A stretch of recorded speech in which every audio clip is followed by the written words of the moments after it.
이 말씀을 보면서 지난 3월 달에 저희 둘째가 결혼식 하던 그 장면이 생각이 났습니다. 이쁘지요? 네. 이 결혼식을 진행하기 전에 이제 신부 대기실에서 저렇게 앉아있는 인형이 정말 예쁘고 또 이렇게 아름다운 그런 모습을 보면서 신랑을 만나는 신부의 준비를 이제 생각하게 되고, 신부의 모습이 이렇게 아름다워야지 되는구나, 그런 생각을 하게 되었습니다. 부지런히 꼭두 새벽에 일어나서 이제 머리를 해주고 화장을 해주고 또 예쁜 드레스를 입고, 왜 저렇게 예쁘게 꾸밀까요? 신랑을 맞이하기 위해서. 길면 이제 신부 대기실에서 한 15분, 20분 정도 이렇게 앉아 있는데, 그 시간에 신부를 만나러 들어가는 사람들이 참 많습니다. 신부 친구들도 있고 또 부모나 형제나 다른 가족들도 있을 수 있죠. 신부는 그 사람들을 만나서 사진을 찍으면서도 그 마음은 어디 있을까요? 신랑에게 가 있겠죠. 당연히 신랑입니다. 그런데 그 순간에 이 신랑의 친구나 다른 남자에게 마음을 빼앗겨서 그 짧은 시간에 한눈을 팔고, 그리고 자기가 그냥 눈이 맞은 그 사람과 이 신부 대기실에서 나가가지고 다른 짓을 하고 있다. 그 모습을 신랑이 본다면 어떻게 하게 될까요? 제가 그 입장이 돼본 적이 없어서 잘 이렇게 상상이 잘 안 되는데, 가끔 영화에서 보면 그냥 결혼식 하는데 이 결혼 뭐야 하고 그냥 남자가 신부의 손을 붙잡고 막 들고 도망가는 막 이런 장면들도 나오잖아요. 몇 달 전에 이런 소식이 TV에서 이제 나왔어요. 그러니까 몇 년을 사귀다가 결혼을 약속한 남녀가 있었습니다. 그런데 이제 둘은 결혼식을 준비를 하면서 또 결혼식장을 예약하고 청첩장을 만들고 또 신혼 살림을 할 집을 마련을 하고 그 신접 살림살이들 혼수 등을 이제 준비를 하고, 이렇게 또 하객들을 초대를 하고 결혼식을 올리는 그러한 순서들만 이제 남아 있는데, 그리고 두 사람은 이제 서로를 이렇게 존경하고 또 아껴주고 바라보면서 돈독하게 사랑을 키우면서 알콩달콩 그냥 잘 사는 일만 남았는데, 그렇게 살면 되지 않겠습니까? 그런데 어느 날 신부가 결혼을 약속한 그 남자친구 몰래 다른 남자를 만나서 바람을 피우게 돼요. 여자의 마음은 이런 것이었습니다. 이제 이 남자와 결혼을 하면 평생 이 남자하고만 살아야지 되는데, 결혼 전에 내가 이 처녀 졸업식을 해야 되겠다. 그래가지고 친구들과 함께 클럽에 가서 술을 마시고 거기서 다른 처음 본 남자와 함께 즐기다가 잠자리까지 같이 했다는 거예요. 어떻게 생각하세요? 결혼 전이니까 이래도 되는 겁니까? 여러분, 근데 이게 다른 사람들 이야기가 아니고요, 바로 저와 여러분의 이야기입니다. 오늘은 우리가 이 그리스도인의 정체성 중에서 이제 그리스도의 신부라고 하는 이 정체성을 우리에게 보여주고 있습니다. 그래서 신부라고 하는 이 정체성을 또 나눠보고자 합니다. 성경을 통틀어 보게 되면 하나님과 우리 인간의 관계를 설명을 할 때에 신랑과 신부의 관계로 그렇게 설명하는 말씀을 이곳저곳에서 찾아볼 수가 있습니다. 이사야서 62장 5절에서는 신랑이 신부를 기뻐함 같이 내 하나님이 너를 기뻐하시리라 라고 이렇게 말씀을 하고 계셔요. 하나님이 우리를 사랑하시고 우리를 기뻐하시는데 신랑이 신부를 기뻐함 같이 한다는 거죠. 또 호세아서 2장 19절 20절에서는 내가 너에게 장가들어 영원히 살되 공의와 정의와 은총과 긍휼히 여김으로 내게 장가들며 진실함으로 내게 장가들리니 네가 여호와를 알리라 라고 말씀을 하고 있어요. 그러니까 우리는 오전에도 생각했지만 흠 있는 사람들이에요. 그리고 우리는 감히 하나님의 아들과 결혼을 할 만한 자격 자체가 되지 않잖아요. 그런데 하나님께서 우리에게 긍휼을 베풀어 주시고 또 공의와 정의와 은총을 베풀어 주셔서 우리를 의롭다 인정하시고 장가를 드시겠다는 거예요. 신랑이신 하나님께서 그 택한 이스라엘 백성을 신부로 맞아 들이시겠다라는 말씀입니다. 이 상황을 보다 더 잘 이해하기 위해서는 우리는 유대인들의 결혼 풍습을 조금 이해할 필요가 있습니다. 유대인들은 결혼에 앞서서 반드시 약혼을 합니다. 전에 보던 성경에서는 요셉과 마리아가 정혼한 사이라고 이야기를 하죠. 이게 이제 약혼이라는 말인데 어느 중매인이 나서서 우선 두 집 사이에 다리를 놓습니다. 그리고 서로들 좋게 여기면 일단 약혼을 하게 되는데 약혼은 이제 이 결혼 준비가 시작이 되어진다는 의미입니다. 그렇게 약혼한 사람들은 이제 법적으로는 아직 혼인을 하지 않았고 합방을 하지는 않았지만 법적으로는 남편과 아내의 관계에 들어가게 됩니다. 하지만 결혼식을 할 때까지는 둘이 이제 동거를 할 수가 없어요. 하지만 이 신랑이 결혼 준비를 마치고 나면 어느 날 갑자기 나타나서 장인어른 이제 신부를 내게 주십시오라고 요구를 하게 됩니다. 그때부터 혼인잔치가 벌어지게 되고 신랑 신부 두 사람은 정식으로 가정을 꾸리게 되는 거예요.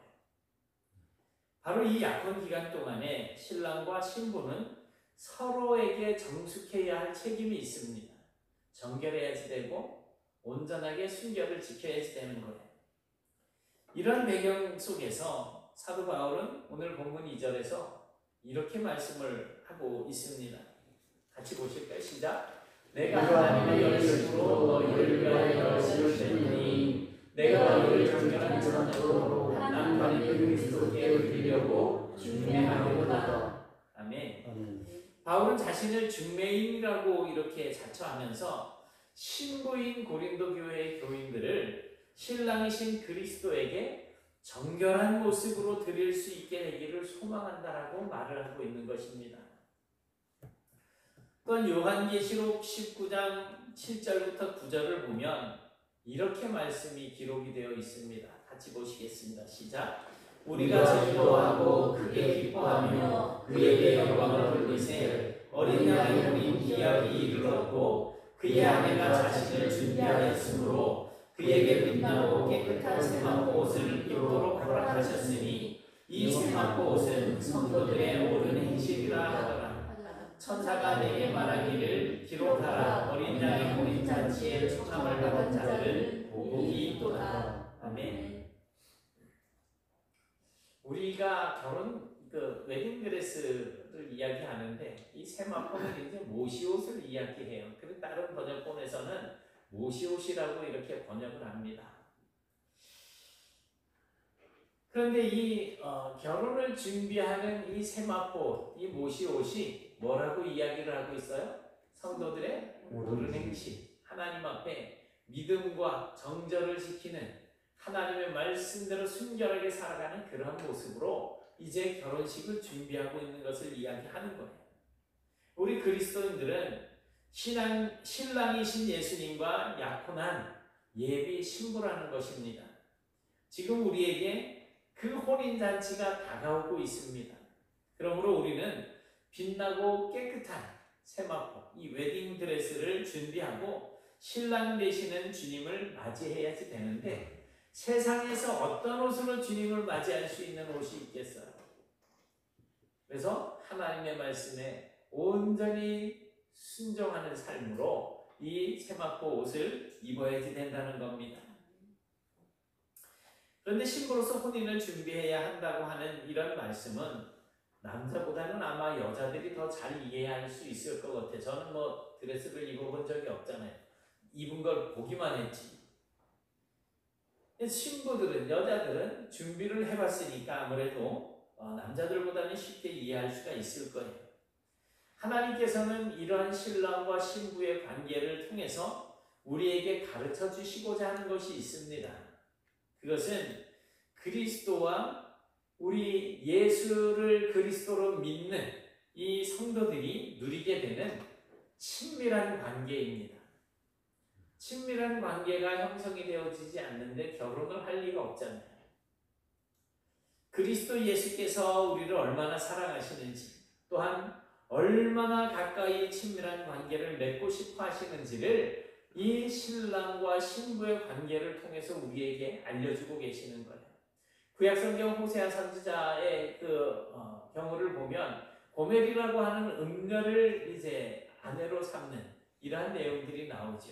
이 음녀는 또 나가가지고 다른 남자들과 그냥 음탕한 생활을 하다가 하나님께서 이 호세아 선지자를 보내서 고멜을 다시 데리고 오게 하는 이러한 내용들은 하나님께서 우리가 그렇게 간음을 하고, 간음이라는 것은 이제 영적인 간음을 이야기하는 거죠. 하나님을 등지고 떠나서 세상과 그냥 연합한 그런 삶을 사는 우리를 향해서 계속 우리에게로 돌아오라고 하고 불러들이고 하는 그런 모습을 볼 수가 있는 거예요. 그래서 하나님과 우리는 그냥 하룻밤의 만남이 아니고 평생토록 날마다 더욱더 가까워지기를 원하시는 그 하나님의 마음이 그러한 과정 속에서도 신부를 자기의 아내로 이제 맞이하려고 하시는 그런 관계를 통해서 보여지고 있는 것입니다. 찬송가 380장 후렴을 보면 날마다 날마다 주를 찬송하겠네 주의 사랑 줄로서 나를 굳게 잡아매소서. 이 후렴이거든요. 날마다 날마다 주님을 찬송하면서 주님께 가까이 나아가서 주님과 나와의 관계가 주의 그 사랑의 줄로 꽁꽁 매어지기를 기도하는 그런 찬송입니다. 부부관계의 이미지는 바로 그런 거예요. 꽁꽁 매어져서 뗄래야 뗄 수 없는 그런 친밀한 관계 속으로 들어가는 것. 하나님께서는 우리에게 그런 관계를 원하고 계시는 것입니다. 그저 순간순간마다 그냥 떠나고 싶으면 떠나고 그러는 게 아니에요. 이사야 선지자는 우리는 다 부정한 자 같아서 우리의 의는 다 더러운 옷 같다라고 이야기를 합니다. 우리가 의로운 삶을 사는 것 같지만 그것은 하나님이 보시기에 정말 지저분한 옷일 수밖에 없다는 거예요.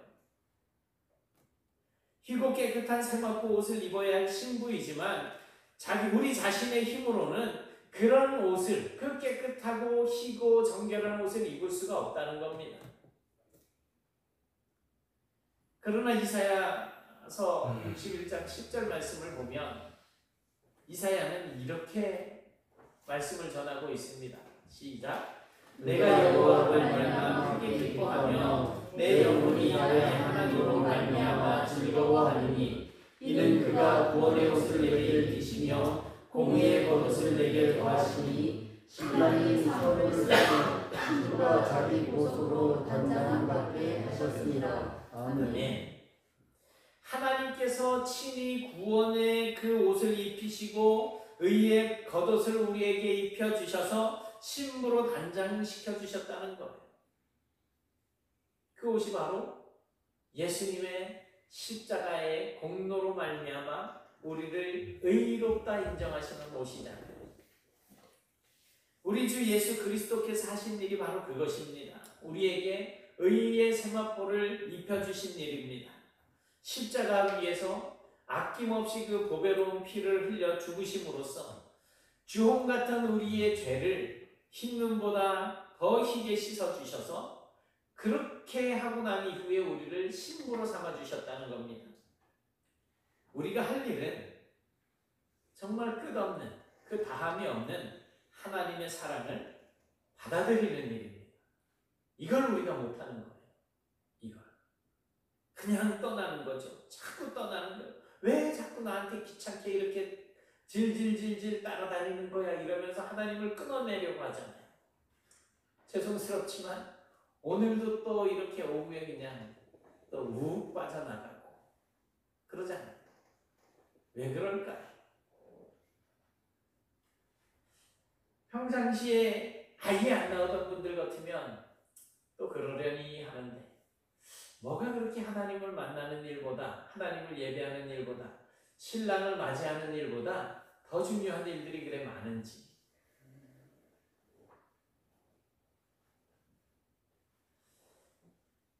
하나님께서 우리에게 베풀어 주시는 그 사랑을 우리가 정말 아낌없이 받아들여야지 됩니다. 그리고 그 의의 세마포를 입고 주님의 재림을 기다리는 겁니다. 주님께서 다시 오셔서 우리를 천국의 혼인잔치로 인도에 가실 그때를 기다리는 것입니다. 10명의 처녀들이 신랑을 기다리고 있잖아요. 슬기로운 5 처녀는 신랑이 언제 올지 몰라서 기름을 준비를 했고, 또 어리석은 5 처녀는 뭐 금방 오겠지 하고 안일한 태도로 기름을 준비하지 못했다가 기름이 떨어져서 기름을 준비하러 간 사이에 신랑이 와서 그 집 문을 닫아버려요. 나머지 5 처녀들이 와서 문을 열어달라고 아무리 문을 두들겨도 그 문은 열리지 않는다는 거잖아요. 그러니 우리가 이렇게 안일하게 신앙생활을 해서는 되겠습니까? 우리가 이렇게 정결한 옷을 입고 입혀준 그 옷을 입고서도 정결한 몸으로 주님을 기다리는 그 일을 못한다는 거예요.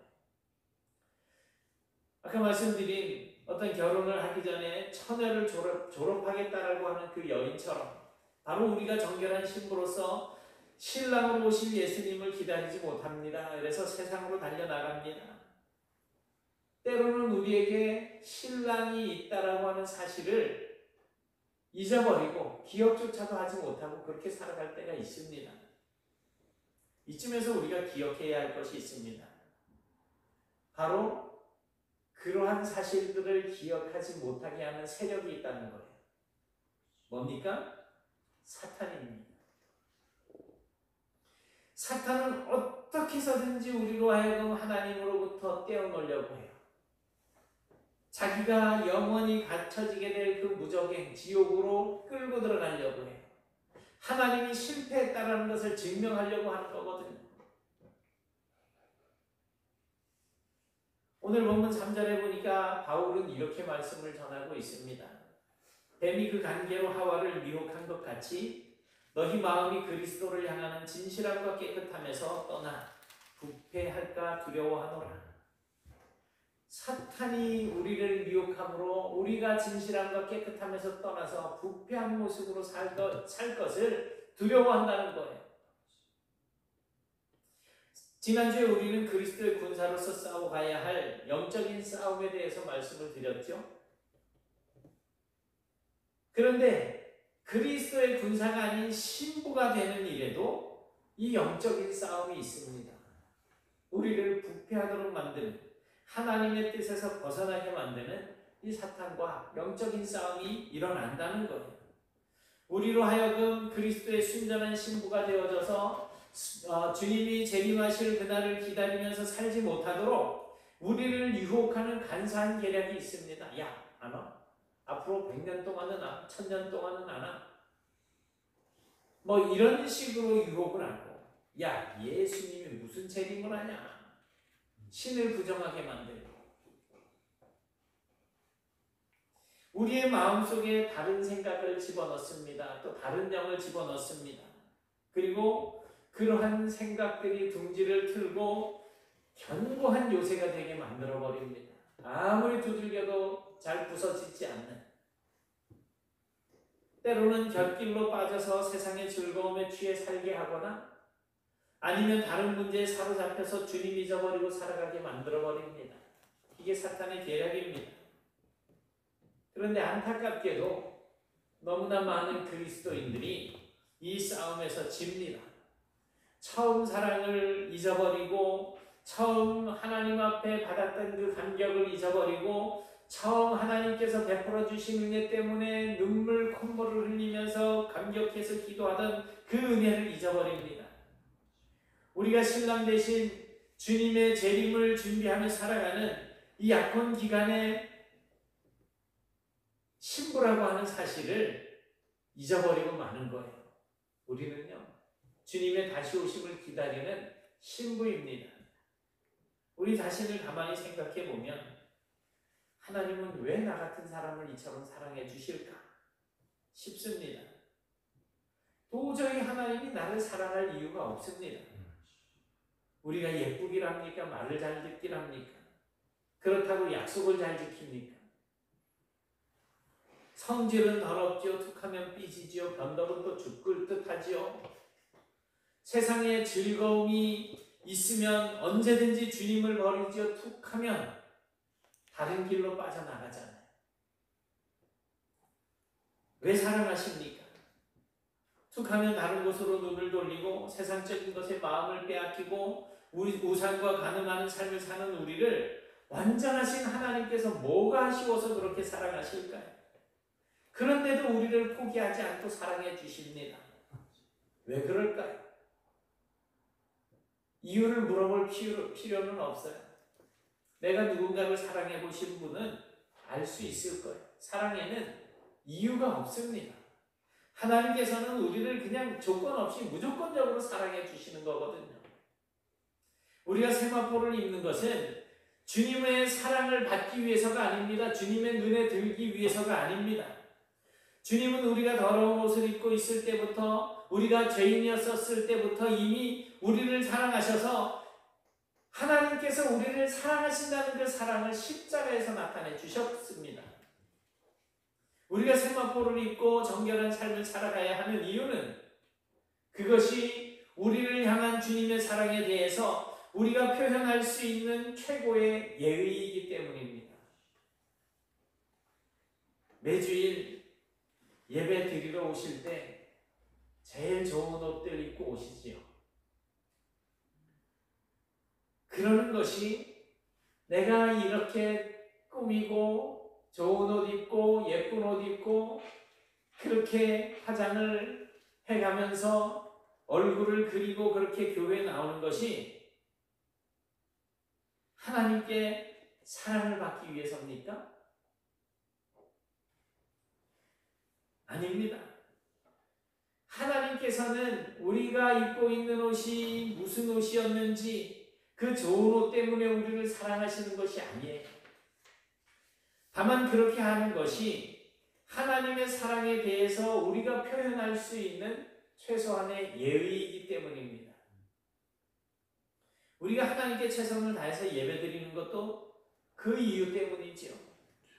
우리가 하나님의 성전을 아름답게 가꾸려고 하는 것도 그 이유 때문입니다. 남들은 다 집에 가고 이제 몇 분 남아서 또 이따가 청소를 하게 될 건데 왜 남아서 청소를 할까요? 하나님 앞에 이쁨 받기 위해서? 남들은 다 집에 가고 또 찬양을 운전해서 그 집에 가는 분들 데려다 주고 돌아와서 보니 그 사람들보다 최소한 30-40분 늦게 집에 가는 이유가 뭐예요? 하나님 앞에 이쁨 받기 위해서? 아니잖아요. 주님께서 먼저 우리를 사랑해 주셨기 때문에 점도 흠도 없이 순결한 모습으로 살아가려고 우리가 애를 쓰는 과정 속에서 그런 모습들이 나타나는 거죠. 이것이 그리스도의 신부로서 우리 그리스도인들이 살아가야 할 삶의 모습이고 이것이 우리가 세마포 옷을 입으면서 준비하는 그러한 것이 되는 겁니다. 사랑하는 여러분, 주님은 지금 천국에서 우리의 혼인잔치를 준비하시는 일에 여념없습니다. 이건 그냥 우리 인간적인 생각으로 주님이 이렇게 하고 있을 것이다 라고 하는 거예요. 왜냐하면 그렇게 우리를 맞이하러 오실 것이기 때문입니다. 그리고 이제 때가 되면 다시 오셔서 우리를 천국의 잔치로 데리고 가실 것입니다. 이 세상에서 우리에게 주어진 삶도 바로 그 혼인잔치를 위해서 준비하는 그런 기회입니다. 우리가 혼인잔치에 정말 가장 좋은 모습으로, 가장 예쁜 모습으로, 가장 순결한 모습으로 참여해야 할 것입니다. 정결한 신부로서 신랑인 거룩하신 그리스도께 드려지기 위해서 말씀과 기도와 찬양과 거룩한 행실로 우리의 삶을 그렇게 채워 나가야 될 것입니다. 바쁘면 바쁜 대로, 한가하면 한가한 대로, 건강하면 건강한 대로, 약하면 약한 대로, 부유하면 부유한 대로, 가난하면 가난한 대로 우리는 그리스도의 신부임을 언제나 잊지 마셔야 됩니다. 우리가 최선을 다해서 신앙생활을 하고 있는 것은 우리가 하나님 앞에 사랑을 받고 이쁨을 받기 위해서가 아니에요. 이미 그러한 사랑을 받았기 때문에 우리는 마땅히 하나님의 자녀로서, 하나님의 백성으로서, 그리스도의 신부로서의 삶을 사는 거죠. 오늘 저와 여러분들은 그리스도를 기다리는 신부답게 주님의 재림을 잘 준비해 나가는 그런 우리 모든 성도님들 되실 수 있기를 주님의 이름으로 축원합니다. 사랑의 하나님, 고맙습니다. 저희들이 이 땅 사는 동안 정말 하나님께서 맡겨주신 일도 많고 저희들이 감당해야 할 일도 많지만 때로는 하나님의 말씀에서 벗어나고 그저 세상적인 쾌락을 쫓아서 나아갈 때가 너무 많이 있습니다. 하나님, 그러나 여전히 하나님께서 저희들을 사랑하여 주셔서 돌아오라고 하시고 또 이렇게 의의 옷을 입혀주시고 또 말씀을 주시고 주님의 백성답게 그리스도를 기다리는 그리스도의 신부답게 이렇게 살 수 있도록 말씀도 주시니 감사합니다. 하나님, 저희들의 마음을 다스려 주셔서 이제 정말 주님 앞에 정결하고 거룩하고 깨끗한 모습을 가지고 살아갈 수 있도록 인도해 주옵소서. 진실하고 깨끗한 마음으로 정말 주님 다시 오실 날을 기대하고 준비하면서 이 땅에서 하나님 앞에서 부끄러움 없는 믿음을 가지고 설 수 있기를 소원합니다.